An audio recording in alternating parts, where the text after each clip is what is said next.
कई डेकेडों से VN big bang को एक महान अंत या बल्कि एक महान शुरू कॉमेट के फॉर्म में मानने के लिए सिखाया गया है। सब कुछ वहीं से शुरू बेता है।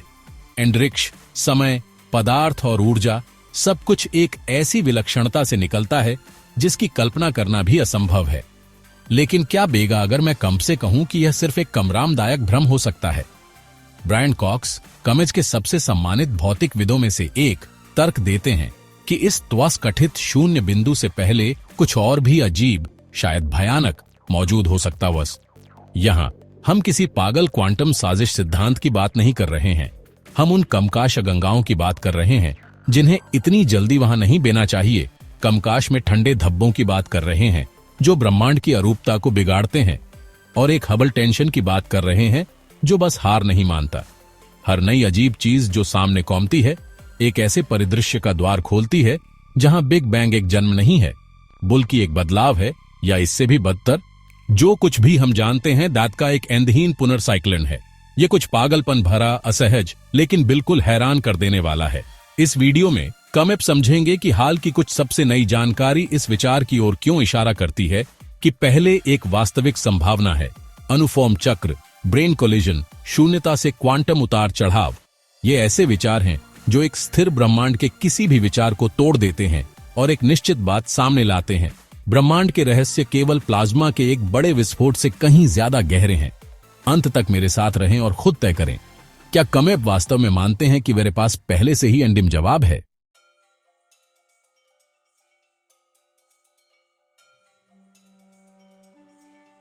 बीसवीं सदी के कई सालों तक बिग बैंग मॉडल ही यह बताता रहा कि सब कुछ कैसे शुरू हुआ।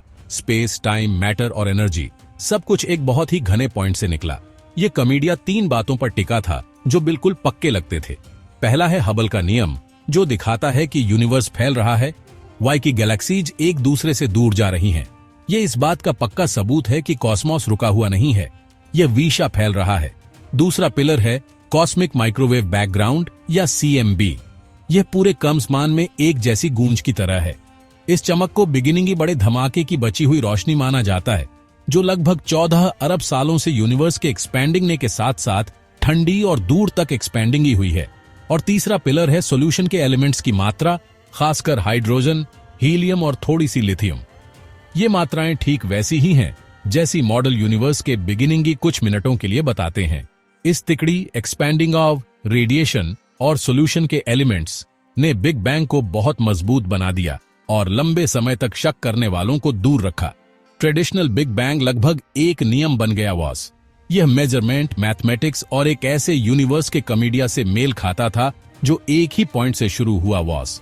लेकिन सबसे अजीब बात यह है, वेरी मेजरमेंट जितनी सटीक बेती जा रही है उतनी ही छोटी दरारें दिखने लगी हैं।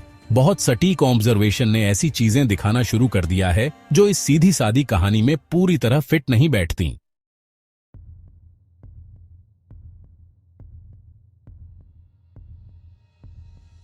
यहीं पर ब्रायन कॉक्स जैसे लोग सच में चमकते हैं। इसलिए नहीं कि वे पुराने फिजिक्स को कूड़ेदान में फेंक देते हैं, बल्कि इसलिए कि वे दिखाते हैं कि वे इन अजीब चीजों को सीरियसली लेना वुड हैव। देखो, अगर हर चीज की शुरू कॉमेट जितनी बड़ी चीज में कमियां हैं, तो शायद बिग बैंग सच्ची शुरू कॉमेट नहीं है। शायद यह सिर्फ एक बदलाव है, एक वास्तविक बिगिनिंग पॉइंट का कॉमेडिया कॉस्मिक हिस्ट्री की लेयरों को छिपा सकता है, जिन्हें हम नए टेलीस्कोप, कॉस्मिक बैकग्राउंड को मैप करने वाले सैटेलाइट्स और सुपर कॉम्प्लेक्स मॉडल के साथ एक्सप्लोर करना अभी शुरू कर रहे हैं। और अगर ये छोटी दरारें भी पहले से ही परेशान कर रही हैं, तो जब हम देखते हैं कि जेम्स वेब स्पेस टेलीस्कोप भी क्या दिखाता है, तो वे और भी बड़ी हो जाती हैं। इतनी पुरानी और स्ट्रक्चर्ड गैलेक्सी कि उन्हें इतनी जल्दी वहां बेना ही नहीं शुड। यह एक हिंट की तरह है जो पुराने मॉडल की दीवार में पहली दरार डालता है, जो सीधे कमगे की ओर ले जाता है। ऐसी चीजें जो बिग बैंग की रेगुलर टाइमलाइन में फिट नहीं बेती हैं।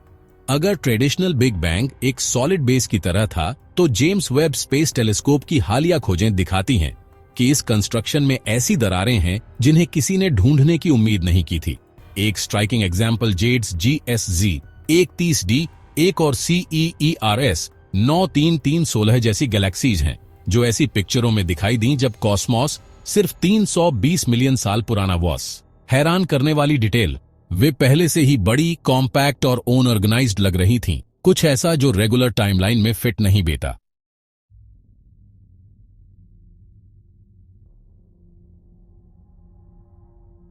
यह डेटा इस बात पर सवाल उठाता है कि पहली गैलेक्सी को अस्त व्यस्त हाइड्रोजन के आफ्टरलों से बनने में सैकड़ों करोड़ों साल लगे बेंगे। थ्योरी के हिसाब से यंग यूनिवर्स को अभी भी अनऑर्गेनाइज्ड बना चाहिए था, जिसमें अलग अलग तारे धीरे धीरे क्लस्टर बनाते। लेकिन इतनी बड़ी संरचनाओं का इतनी जल्दी मिलना तारों के बनने की एक तेज प्रोसेस को दिखाता है, या इससे भी ज्यादा चौंकाने वाली बात यह है कि पहले के ऐसे फेज को दिखाता है जिन्हें नॉर्मल कैलकुलेशन में मॉडल भी नहीं किया गया वॉस। यह अनोखी बात, जिसे Brian Cox tip of the कमिसबर्ग कहना पसंद करते हैं, दिखाती है कि यूनिवर्स के रहस्य शायद सिर्फ दैटी में नहीं है जो हम देखते हैं, बल्कि दैट में है जिसे हम समझ नहीं पाते। वाई कि अगर कॉस्मोस के बेबी कॉस्मिक बने पर भी कॉम्प्लेक्स गैलेक्सी मौजूद थी, तो यह उस एनवायरनमेंट के बारे में क्या कहता है जिसने उन्हें बनाया? क्या वे पहले के साइकिल के बचे हुए हिस्से हो सकते हैं, ऐसे इतिहास के टुकड़े जो क्लासिक बिग बैंग से पहले थे? इंटरेस्टिंग बात यह है कि यह सिग्नल सिर्फ अकेला शोर नहीं है। जेम्स वेब कई फील्ड में इस ट्रेंड को दिखाता रहता है। यह साबित करता है कि यह सिर्फ एक अकेला मामला नहीं है। ऐसा लगता है जैसे यूनिवर्स वीम फुसफुसा रहा है कि एक साफ शुरू कॉमेट की कहानी बहुत कमसान है, जो एस्ट्रोनॉमर स्टैटिस्टिक्स और मैथमेटिकल मॉडल में जीते और सांस लेते हैं। उनके लिए हर बहुत पुरानी गैलेक्सी ज्यादा कॉम्प्लेक्स थ्योरी के लिए जगह बनाने का एक इशारा है। ऐसी थ्योरी जिनमें बार बार के साइकिल, मल्टीपल यूनिवर्स या यहां तक कि अनदेखी चीजों के कलिजन भी शामिल हैं।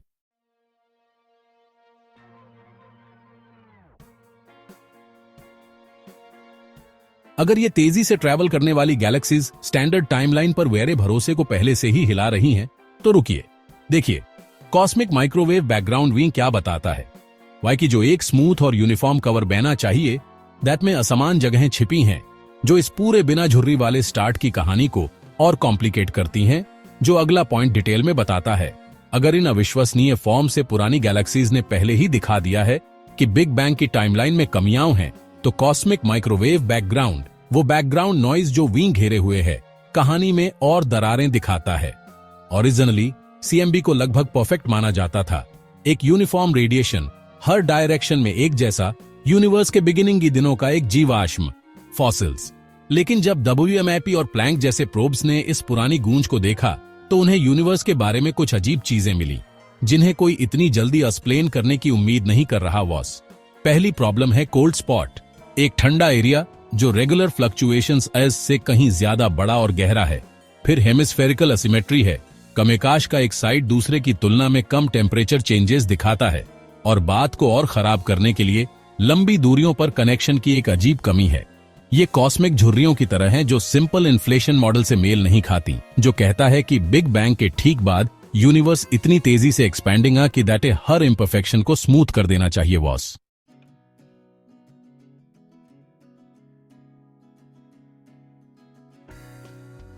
ये अनॉर्मलताएं न केवल ब्रह्मांड के विस्तार के तरीके पर सवाल उठाती हैं, बल्कि इस विचार पर भी सवाल उठाती हैं कि दांत से पहले किसी भी चीज ने इस पैटर्न को प्रभावित नहीं किया। वाई कि अगर इतनी चिकनी चीज में गैर सम्मितीय क्षेत्र हैं, तो हो सकता है कि सब कुछ रोशन बने से पहले जो हुआ, दांत के फिंगरप्रिंट बैन।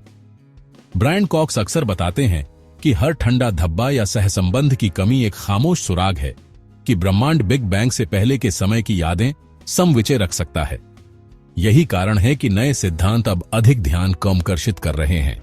कई यूनिवर्सविदों के लिए कॉस्मिक माइक्रोवेव बैकग्राउंड एक खिड़की की तरह है, न केवल यह पुष्टि करने के लिए कि एक बड़ा विस्तार हुआ, बल्कि उन इवेंटों के सुराग खोजने के लिए भी जो उस पल से पहले हुई। संकेंद्रित वृत्त, बहुत ठंडे या बहुत गर्म क्षेत्र, सब कुछ उन लेयरों का पता लगाने के लिए एक नक्शा बन जाता है जिन्हें पारंपरिक भौतिकी अभी तक समझ नहीं पाई है।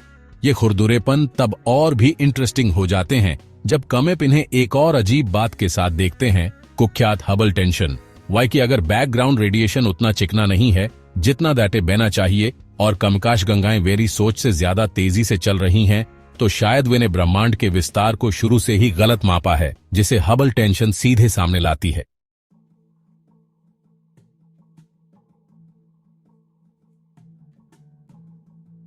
अगर कॉस्मिक माइक्रोवेव बैकग्राउंड वीम पहले ही बता रहा है कि यूनिवर्स में बिग बैंग से पहले से मौजूद किसी चीज के निशान हैं, तो हबल टेंशन इस पहेली को और भी मुश्किल बना देती है। जो एक सॉलिड कांस्टेंट लगता था, वही फेमस हबल कांस्टेंट अब एस्ट्रोनॉमर्स के लिए एक बड़ी सिरदर्दी बन गया है। वाई की अलग अलग तरीकों से मिली वैल्यूज कंपास में मेल नहीं खाती है। ये ऐसा है जैसे एक ही नदी को दो अलग अलग रूलर से नापना और ये पता चलना कि दैट की लंबाई कॉम्प के देखने के पॉइंट से बदल जाती है। जब कॉमेट पास की गैलेक्सीज, सुपरनोवा और लोकल मॉडल को देखकर यूनिवर्स के एक्सपेंशन को नापते हैं तो कॉमेट को लगभग 74 किलोमीटर पर सेकंड पर मेगा पार्सेक मिलता है। लेकिन जब कॉस्मिक माइक्रोवेव बैकग्राउंड से वैल्यू निकाली जाती है तो रिजल्ट लगभग 77 किलोमीटर पर सेकंड पर मेगा पार्सेक कॉमता है। ये डिफरेंस, जो शुरू में सिर्फ स्टैटिस्टिकल नॉइज लगता था, अब एक कंसिस्टेंट डिफरेंस बन गया है, जिसे कई इंडिपेंडेंट मेथड से कंफर्म किया गया है। ये हबल टेंशन सिर्फ एक टेक्निकल डिटेल नहीं है, ये इन्फ्लेशनरी मॉडल में एक कॉन्सेप्चुअल कमी का साइन हो सकता है, या फिर ये भी हो सकता है कि यूनिवर्स का एक्सपेंशन उतना सिंपल नहीं है जितना स्टैंडर्ड थ्योरी बताती है। कुछ कॉस्मोलॉजिस्ट का मानना है कि इसमें कुछ नई फिजिक्स छिपी हो सकती है, शायद डार्क एनर्जी के साथ इंटरेक्शन, डार्क मैटर में वेरिएशन, या फिर ग्रेट एक्सपेंशन से पहले के फेज से मिले क्वांटम इफेक्ट्स।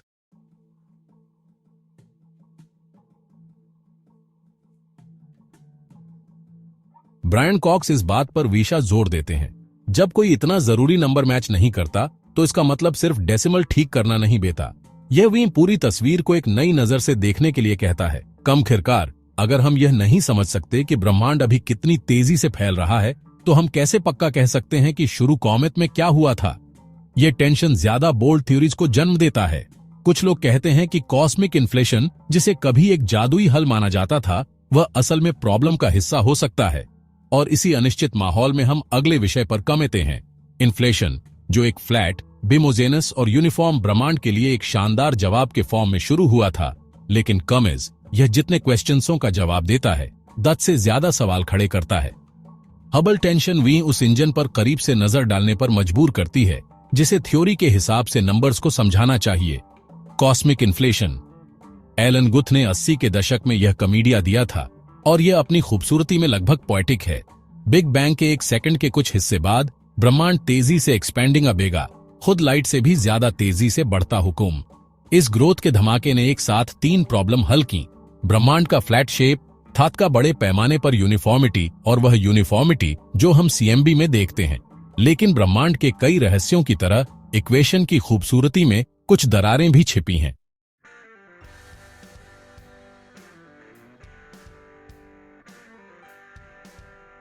इन्फ्लेशन को काम करने के लिए एकदम स्पेसिफिक स्टार्टेड आती कंडीशंस की जरूरत बेती है। ये ऐसा है जैसे कमेप को एक ऐसा केक बनाना है जो एकदम परफेक्ट फूले, लेकिन तभी जब ओवन का तापमान आदम सही हो और यीस्ट जादुई भी। अगर कुछ भी गड़बड़ हो जाती है तो यूनिवर्स कैओटिक हो जाता है, जिसमें छेद या अजीब एनिसोट्रोपीज आ जाती हैं जिनकी कोई एक्सप्लेनेशन नहीं बेटी। और ये यही नहीं रुकता, हाल के डेटा जैसे कॉस्मिक माइक्रोवेव बैकग्राउंड की एसिमेट्रीज और हबल टेंशन थ्योरी में कॉम्प्लेक्स एडजस्टमेंट्स लाने पर मजबूर करते हैं, जैसे मल्टी फील्ड्स, एक्सोटिक पोटेंशियल्स और अभी तक हाइपोथेटिकल इंटरैक्शंस। पॉल स्टाइनहार्ट, जो इन्फ्लेशन के फादर्स में से एक हैं, अब इसके सबसे बड़े क्रिटिक्स में से एक हैं। उनके हिसाब से इन्फ्लेशन एक ऐसा मॉडल बन गया है जो कमियों को पूरा करने के लिए करेक्शंस को अब्सॉर्ब करता है, लेकिन साफ तौर पर प्रूफ देने की एबिलिटी खो देता है। अगर हर नई एनॉमली इन्फ्लेशन का एक बड़ा वर्जन बनाती है तो एक सॉलिड थ्योरी से ये एक कॉस्मिक पैचवर्क कब बन जाती है? यही वो सवाल है जो ब्रायन कॉक्स जैसे कई फिजिसिस्ट्स को ऐसे ऑल्टरनेटिव्स ढूंढने पर मजबूर करता है जो बिग बैंग से पहले के दूसरे फेजेस या जियोमेट्रीज को देखते हैं। एक और मजेदार बात यह है कि अजीब बात है कि इन्फ्लेशन को कॉस्मिक माइक्रोवेव बैकग्राउंड जैसी झुर्रियों को हल करने के लिए बनाया गया था, लेकिन कर्मेज, कॉस्मिक माइक्रोवेव बैकग्राउंड की एसिमेट्रीज इस मॉडल के लिए एक पहेली बन गई है। ये बदलाव दिखाता है कि कॉस्मोलॉजी में जो थ्योरीज एक प्रॉब्लम को सॉल्व करती हैं, वे अंत में और भी इंटरेस्टिंग प्रॉब्लम्स बना सकती हैं। ये एक रिमाइंडर है कि यूनिवर्स एलिगेंट कैलकुलेशंस के अलावा एक डायनामिक ऑर्गेनिज्म है जो प्री मेड मॉडल्स में बंद बहने से मना करता है।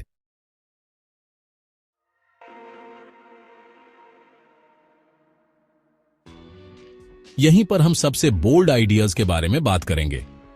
वाई कि अगर इन्फ्लेशन सब कुछ एक्सप्लेन नहीं कर पाता तो शायद बिग बैंग एक एब्सोल्यूट स्टार्ट पॉइंट नहीं था, बल्कि कॉस्मिक साइकिल्स के बीच बस एक स्विच वॉज।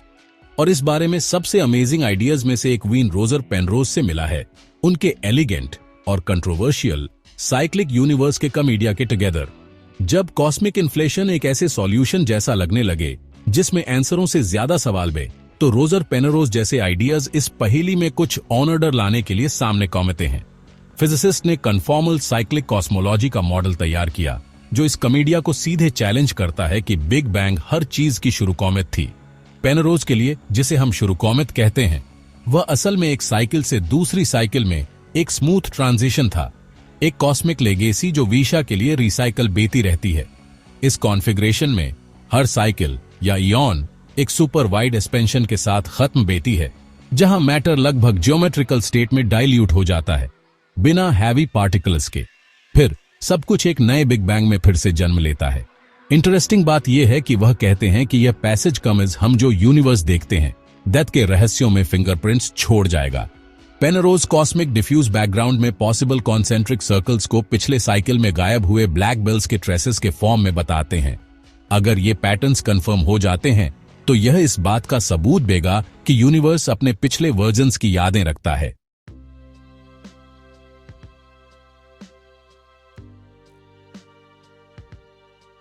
जो लोग एक ऐसे ब्रह्मांड में विश्वास करते हैं जो बुझता है और फिर से जलता है, उनके लिए यह विचार गणितीय फॉर्म से सुंदर है। हालांकि इस पर अभी भी बहुत बहस चल रही है। कमलोचकों का कहना है कि इन कथित निशानों को सामान्य शोर से अलग करना मुश्किल है, लेकिन कोई भी इस बात से इनकार नहीं कर सकता कि यह विचार वीन सीएमबी को केवल बिग बैंग की एक गूंज के फॉर्म में नहीं, बल्कि एक पहले के संकेत के फॉर्म में दिखाता है। इतिहास की एक परत जो सीधे उस पृष्ठभूमि में बनी है जो कंकाश को ढकती है।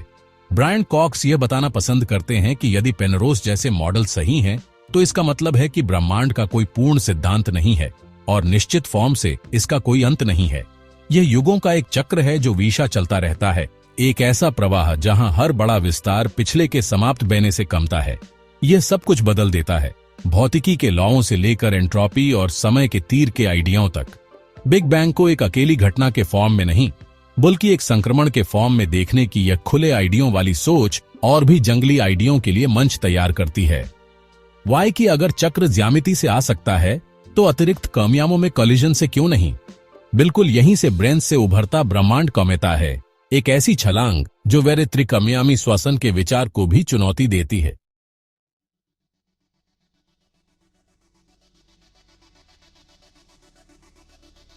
अगर पेनरोज का विचार वी बार बार दोहराए जाने वाले साइकिलों के बारे में थिंकिंग ने पर मजबूर करता है, तो स्टेनहार्ड और टुरोक का अपैरोटिक मॉडल इससे भी कमगे जाता है। वे कल्पना करते हैं कि ब्रह्मांड सिर्फ एक अकेला बुलबुला नहीं है, बुल की एक मेम्ब्रेन, एक ब्रेन है जो अतिरिक्त कमियामों वाले एक स्पेस में तैर रही है। इस तस्वीर में, जिसे हम बिग बैंग कहते हैं, वह सिर्फ दो ब्रेनीज के बीच एक बड़ी टक्कर बेगी जो एक साथ कॉमेती हैं, टकराती हैं और फिर सब कुछ फिर से शुरू करती हैं। यह ब्रह्मांड के रहस्यों को देखने का एक साहसिक तरीका है। वाइकी यह बताता है कि वेरा ब्रह्मांड एक बंद ब्लॉक नहीं है, बल्कि एक बहुत बड़े मल्टीकॉसम का हिस्सा है। इस विचार का फायदा यह है कि यह कॉस्मिक इन्फ्लेशन से जुड़ी कुछ समस्याओं को हल करता है। एक सेकंड के एक छोटे से हिस्से में बहुत ज्यादा विस्तार की जरूरत पड़ने के बजाय ब्रह्मांड सपाट और चिकना रहेगा। वाइकी ये विशेषताएं ब्रेनिस के बनने और उनके कंपस में इंटरैक्ट करने के तरीके से कॉमेती हैं। इस तरह बिग बैंग की अजीबोगरीब शुरू कॉमेत अब कोई एंडहीन और भ्रमित करने वाला बिंदु नहीं है। ये एक वास्तविक अनुमानित घटना है जिसकी व्याख्या लॉबिट टक्करों से की जाती है, लेकिन इस मॉडल के लिए अतिरिक्त कमियामों की कम आवश्यकता बेती है, जिसे वे बल्क या वॉल्यूम कहते हैं, जहां ब्रेनिस तैरती हैं। ये एक ऐसा क्षेत्र है जो स्ट्रिंग थ्योरी, पार्टिकल फिजिक्स और कॉस्मोलॉजी को एक गणितीय नृत्य में मिलाता है, जिसे कुछ लोग कमकर्षक मानते हैं और कुछ परेशान करने वाला। ब्रायन कॉक्स के लिए यह एक ऐसा विचार है जो वीन याद दिलाता है कि ब्रह्मांड उन पैमानों के साथ खेलना पसंद करता है जो वीन लगता है कि हम जानते हैं, तीन कमियाम सब कुछ समझाने के लिए पर्याप्त नहीं हो सकते हैं।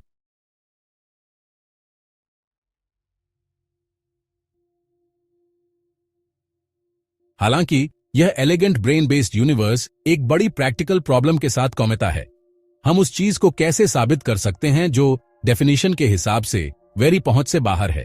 फिलहाल मेरे पास ऐसे टूल्स नहीं हैं जिससे हम सीधे ब्रेन कोलिजन्स की पहचान कर सकें या यह साबित कर सकें कि यह बड़ा बैकग्राउंड स्पेस मौजूद है। फिर भी सीएमबी में छोटे बदलाव, क्वांटम रिपल्स और यहां तक कि ग्रेविटी सिग्नल्स भी इनडायरेक्ट क्लूज हो सकते हैं।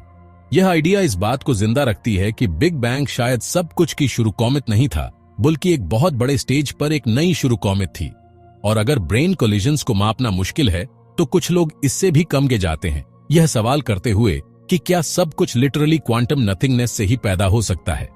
लॉरेंस क्राउस और विलेनकिन ने अपने आइडिया में यूनिवर्स के एक फ्लक्चुएशन से उभरने की इसी गहरी मिस्ट्री को एक्सप्लोर किया है। अगर ब्रेन कोलिजन्स एक एक्स्ट्रा डिमेंशनल स्टेज पर एक कॉस्मिक डांस की तरह हैं, तो लॉरेंस क्राउस और विलेनकिन का आइडिया दूसरी दिशा में जाता है। क्या बेगा अगर यह सब सिर्फ एक क्वांटम फ्लक्चुएशन का नतीजा था, जो कुछ भी नहीं से कमियां है, लेकिन एक ऐसा नथिंग जो पूरी तरह से खाली नहीं है? इस व्यू के अनुसार यूनिवर्स को किसी बाहरी कारण या कॉम्प्लिकेटेड रूल्स वाले पास्ट की जरूरत नहीं बेगी। यह बस एक अनस्टेबल क्वांटम वैक्यूम से अपने क में उभरता है, जो कभी भी पूरी तरह से खाली नहीं बेटा, बल्कि इसमें 0 पॉइंट एनर्जी बेटी है। उन पीपलों के लिए जो यूनिवर्स के सीक्रेट्स की तलाश करना पसंद करते हैं, यह लगभग पोएट्री जैसा लगता है।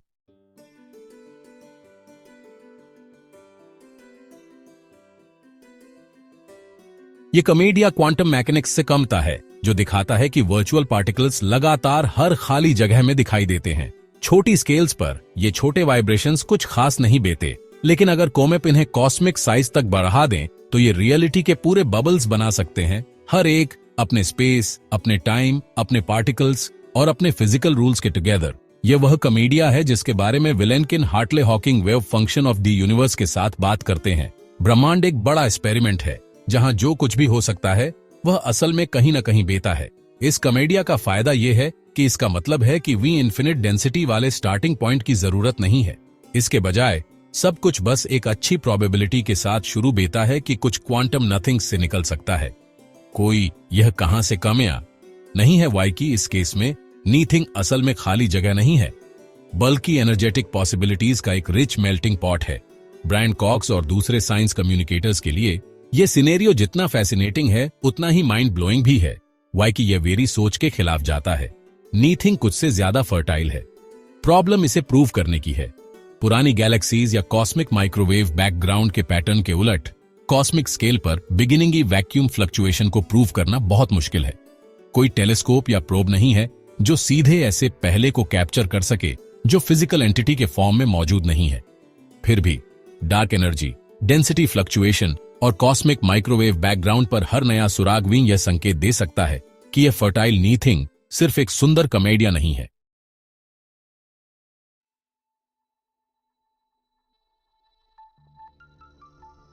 यह थ्योरी क्वांटम फिजिक्स से लेकर यूनिवर्स के तेज एक्सपैंडिंग आव तक बहुत छोटे और बहुत बड़े को बहुत अच्छी तरह से विचड़ती है। अगर यह कमेडिया की कुछ नहीं से कुछ बन सकता है कमेप को हैरान करता है, तो कुछ लोग इससे भी कम के जाते हैं। वे कहते हैं कि सिर्फ एक बिग बैंग नहीं हुआ, बल्कि कई यूनिवर्स बबल्स बने और हर एक की अपनी शुरू कॉमेट थी। इसे इन्फ्लेशनरी मल्टीवर्स कहते हैं और यह शायद कमेज तक के सबसे ज्यादा डिबेट किए गए आइडियाज में से एक है। अगर यह मानना कि यूनिवर्स एक क्वांटम मूवमेंट से निकल सकता है कंप को पहले ही हैरान कर देता है, तो यह थिंकिंग ना कि ऐसा एक बार नहीं बल्कि लाखों बार बेता है, इसे बिल्कुल नए लेवल पर ले जाता है। एंड्री लिंडे ने अपने इटर्नल इन्फ्लेशन के कमेडिया से ठीक यही बात कही है। इन्फ्लेशन का फेज पूरी तरह से रुकने के बजाय स्पेस टाइम के अलग अलग हिस्सों में चलता रहता है। हर बुलबुला जो बनता है वह एक नया यूनिवर्स बन जाता है जिसके अपने नियम बेते हैं, और इस तरह जिसे हम यूनिवर्स कहते हैं वह कुछ बहुत बड़े का बस एक छोटा सा हिस्सा बन जाता है, जो मॉडर्न साइंस की सबसे बड़ी चुनौतियों में से एक है। इसकी शुरू कॉमेट वही ट्रिक है जो स्टैंडर्ड मॉडल की कुछ प्रॉब्लम्स को हल करती है। वह सुपर फास्ट एक्सपेंशन जो कॉस्मॉस को स्मूथ करता है। लेकिन लिंडे के अनुसार यह एक्सपैंडिंग कर्व कभी पूरी तरह से नहीं रुकता, बल्कि कुछ पॉइंट्स पर ही रुकता है। तो जबकि एक बुलबुला धीमा बेकर एक ऐसा यूनिवर्स बन जाता है जिसे हम देख सकते हैं, जैसे वेरा यूनिवर्स, बाकी बुलबुले विशा के लिए फूलते रहते हैं, नई रियलिटीज के बीज बिखेरते हुए। यह लगभग ऐसा है जैसे स्पेस का फैब्रिक खुद एक यूनिवर्स फैक्ट्री बी।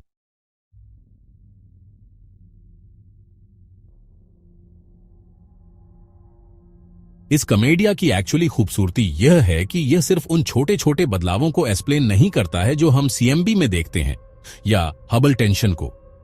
यह भी बताता है कि फिजिक्स के कुछ रूल्स लाइफ के लिए परफेक्ट क्यों लगते हैं। अगर अनगिनत बुलबुले हैं तो यह थिंकिंग ना बेवकूफी नहीं है, कि उनमें से किसी एक में ग्रेविटी, डार्क मैटर और रेडिएशन का सही मिक्सचर हो, जिससे स्टार्स, प्लैनेट्स और कमखिर में लाइफ बन सके। जो कभी एक इमेजिनेशन लगता था, वह अचानक एक स्टैटिस्टिकल फैक्ट बन जाता है। सबसे मुश्किल बात बेशक सबूत हासिल करना है। दूसरे बुलबुले कैसे देखें अगर हर एक को एक ऐसी कॉस्मिक दीवार ने घेर रखा है जिसे पार नहीं किया जा सकता। ब्रायन कॉक्स बताते हैं कि यहीं पर कॉस्मोलॉजी थोड़ी फिलोसॉफिकल हो जाती है। हम स्मार्ट कॉन्सेप्ट सोच सकते हैं, लेकिन उन्हें वेरीफाई करना एक अलग बात है। फिर भी कुछ थ्योरीज एक दूसरे से टकराने वाले बबल्स के छोटे छोटे साइंस का पता लगाने की कोशिश करती है, जिससे सीएमबी पर निशान या अजीब रेडिएशन पैटर्न बन सकते हैं। कमखिर में मल्टीवर्स वीन याद दिलाता है कि जितना हम सीखते हैं उतना ही सिंपल जवाब ढूंढना मुश्किल हो जाता है, और इसीलिए बहुत पावरफुल टूल्स के साथ भी वीन अभी भी Nancy grace Roman space telescope या CMBS-4 जैसे नए मिशंस पर भरोसा करना बेगा, ये देखने के लिए कि क्या कोई ऐसे क्लू हैं जो इस पूरी कॉस्मिक स्टोरी को सपोर्ट करते हैं या डिस्ट्रॉय करते हैं। वाई कि अगर जो हम देखते हैं दैट से भी कुछ ज्यादा अमेजिंग है, तो वह तब दांव पर बेता है जब हम सब कुछ टेस्ट करते हैं।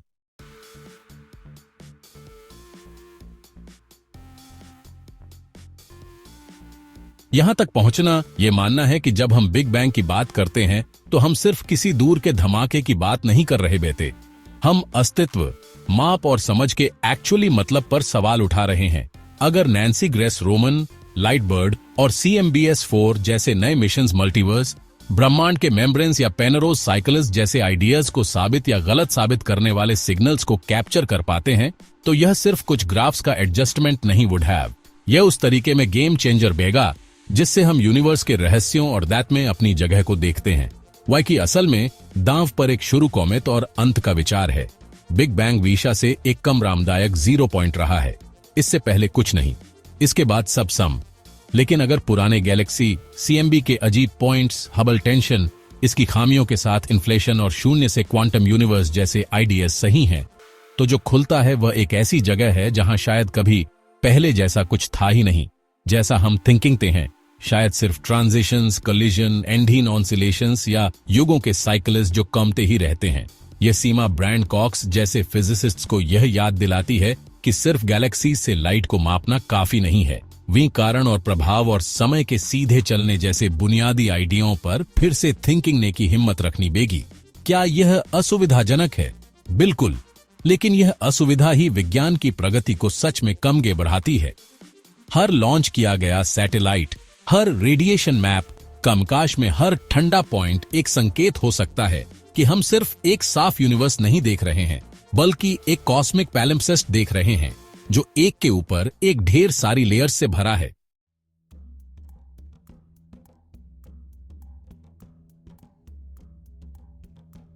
सबसे हैरान करने वाली बात यह है कि शायद इसका कोई फाइनल जवाब ही न भी। Particle physics, string theory, quantum mechanics और जनरल रिलेटिविटी एक ऐसे चेस बोर्ड पर मिल जाते हैं जहां हर नया मूव गेम को बदल देता है। शायद सबसे बड़ी सच्चाई कोई अल्टीमेट सीक्रेट नहीं है, बल्कि ये समझना है कि लिमिट के पार वीशा कुछ न कुछ बेगा जिसे या तो खोजा जाएगा या फिर एक मिस्ट्री के तौर पर मान लिया जाएगा। रास्ता चाहे जो भी हो, सच ये है कि हम ऐसे समय में हैं जहां यूनिवर्स की मिस्ट्रीज और भी कॉम्प्लेक्स हो गई हैं, लेकिन और भी एक्साइटिंग ऑल्सो।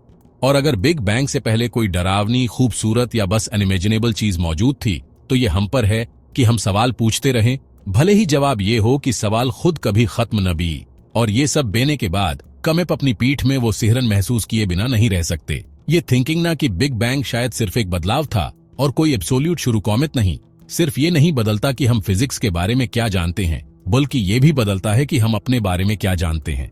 ये अनकंफर्टेबल है, बिल्कुल, लेकिन अगर ब्रायन कॉक्स कोई बात बार बार कहते हैं तो वो ये है कि यूनिवर्स को इस बात की परवाह नहीं कि मेरे दिमाग के लिए क्या कंफर्टेबल है। वो बस उन पीपलों को क्लू देता रहता है जो यूनिवर्स की मिस्ट्रीज को कमखिर तक फॉलो करने के लिए काफी बहादुर हैं। हर गैलेक्सी जो बहुत पुरानी है, कॉस्मिक माइक्रोवेव बैकग्राउंड में हर ठंडा पॉइंट, मल्टीवर्स का हर हाइपोथेटिकल बबल कंप के कंफर्ट जोन से बाहर निकलने का इन्विटेशन है। और अगर ये सारा क्यों सच में सच था, और अगर असल में बिग बैंग से पहले कुछ डरावना या बस कुछ अलग मौजूद था, ये लिमिट यही है, ये मानना कि जब हम देख रहे बेते हैं तो हम भी एक कॉस्मिक स्टोरी का हिस्सा बेते हैं जिसकी शायद कोई शुरू कॉमेट ना हो। और शायद कोई अंत भी न भी।